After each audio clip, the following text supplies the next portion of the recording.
नमस्कार, मी सवितास किचनमध्ये तुम्हा सर्वांचं खूप खूप खूप मनापासून स्वागत। आज आपण बाजरीच्या पिठाचे धिरडे बनवणार आहोत। बनवायला हे खूप सोपे आहेत, अगदी झटपट बनवून तयार होतात आणि चवीला पण खूप छान लागतात। चला तर बाजरीच्या पिठाचे धिरडे कसे बनवायचे ते पाहूया। तर इथे मी 1 वाटी बाजरीचं पीठ घेतलेलं आहे। आता हे पीठ एका बाउलमध्ये टाकूया।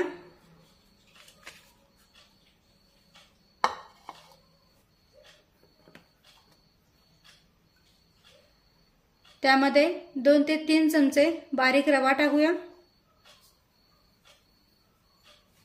पण तुमच्याकडे जर जाड रवा असेल तर रव्याला मिक्सरमध्ये फिरून बारीक करून घ्या। त्यानंतर यामध्ये 2 चमचे पांढरे तीळ टाकूया, अर्धा चमचा जिरे टाकूया, अर्धा चमचा ओवा हातावर चोळून या पिठामध्ये टाकूया, म्हणजे त्याचा फ्लेवर धिरड्यांमध्ये खूप छान उतरतो। अर्धा चमचा हळद टाकूया,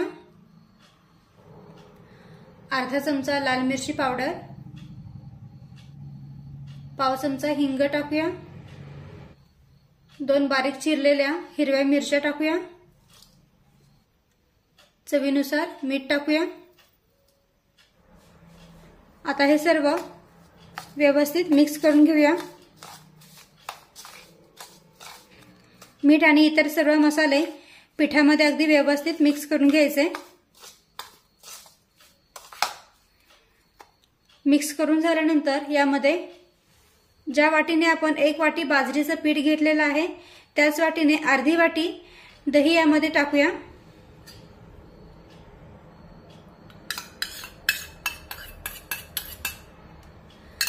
तर दह्याच्या ऐवजी तुम्ही अर्धी वाटी ताक वापरलं तरीही चालेल, कारण दही आणि ताकामुळे या धिरड्यांना छान आंबूस चव येते आणि चवीला हे धिरडे खूप छान लागतात।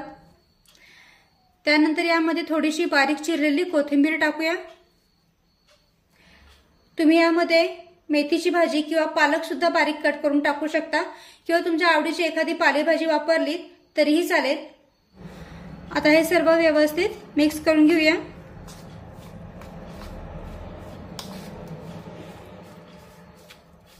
मिक्स करून झाल्यानंतर आता यामध्ये थोडंसं पाणी टाकून याचं बॅटर तयार करून घेऊया।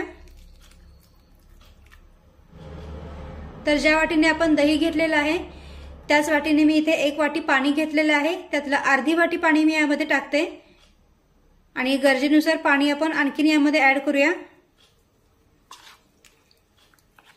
कारण एकदम पाणी टाकायचं नाही, थोडंसं पाणी टाकायचं, नाहीतर हे बॅटर खूप पातळ होऊन जाईल।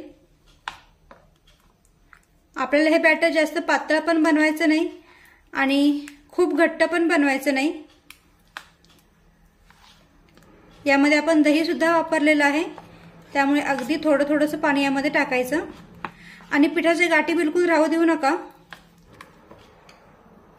तर आता आणखीन यामध्ये मी थोडंसं पाणी ऍड करते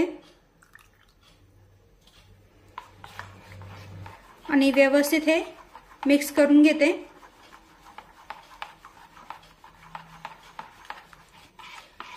तर तुम्ही पाहू शकता हे असं बॅटर बनवून तयार झालेलं आहे। खूप घट्ट नाहीये आणि खूप पातळ पण नाहीये आणि पिठाच्या गाठी पण यामध्ये राहिलेल्या नाहीयेत, सर्व गाठी मी मोडून घेतलेल्या आहेत।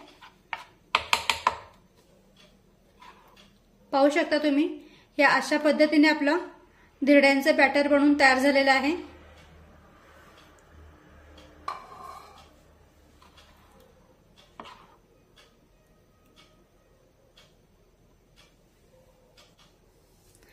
आता यावर एक 10 मिनिटांसाठी झाकण ठेवून देऊया, म्हणजे यामध्ये जो रवा आहे तो रवा छानपैकी भिजेल।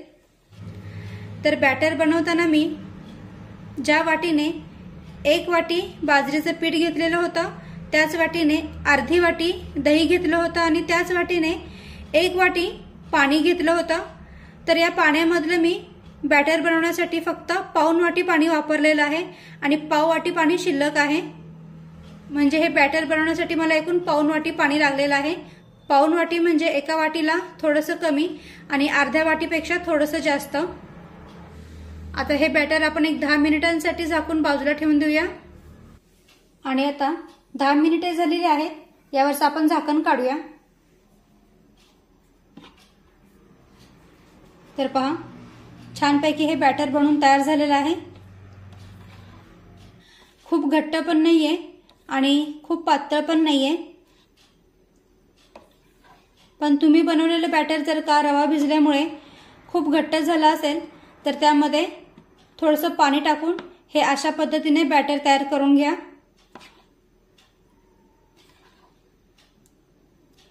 तर बॅटर बनवून तयार झालेलं आहे। आता लगेचच धिरडे बनवायला सुरुवात करूया। तर गॅसवर मी तवा गरम करायला ठेवलेला आहे। तवा आपला छानपैकी गरम झालेला आहे।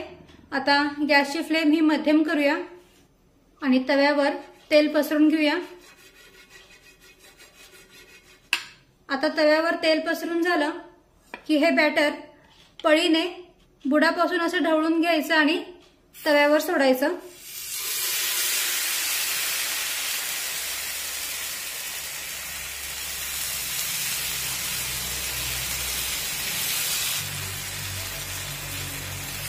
खूप हे बॅटर पसरू नका, कारण मध्यम आकाराचेच धिरडे आपण बनवणार आहोत।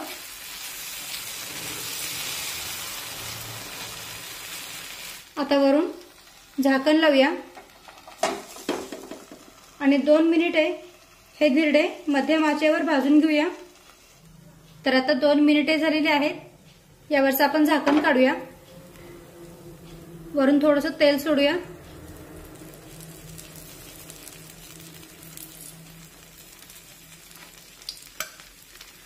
आणि हे पलटून घेऊया।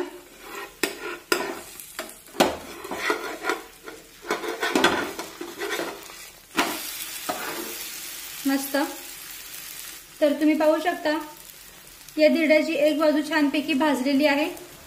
आता याची दुसरी बाजू सुद्धा अशाच पद्धतीने भाजून घेऊया। वरून झाकण ठेवूया आणि मध्यम आचेवर 2 मिनिटे धिरड्याची दुसरी बाजू सुद्धा भाजून घेऊया। आणि आता 2 मिनिटे झाल्यानंतर यावरच आपण झाकण काढूया आणि पलटून घेऊया। मस्त। पहा, दोन्ही बाजूने हे धिरडं छानपैकी भाजलेलं आहे। छान रंग आलेला आहे।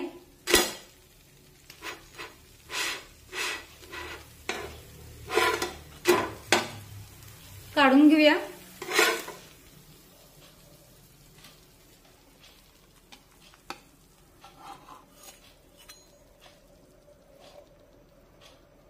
आता अशाच पद्धतीने राहिलेल्या बॅटरचे सुद्धा मी धिरडे बनवून घेते। तर इथे आपली सर्व धिरडी बनवून तयार आहेत। हे पहा, किती मस्त धिरडी बनवून तयार झालेत। छान जाळीदार झालेले आहेत आणि रंग पण पहा किती सुरेख आलेला आहे। तर ही धिरडी तुम्ही टोमॅटो सॉस सोबत, दह्यासोबत, लोणच्यासोबत खाऊ शकता। खूप छान लागतात। मुलांना टिफिन मध्ये देण्यासाठी सुद्धा एकदम परफेक्ट अशी ही रेसिपी आहे। अगदी झटपट बनवून तयार होते। तर कशी वाटली आजची रेसिपी कमेंट करून मला नक्की सांगा। व्हिडिओ आवडला असेल तर व्हिडिओला प्लीज लाईक करा, शेअर करा आणि सबस्क्राईब करायला विसरू नका। थँक्यू।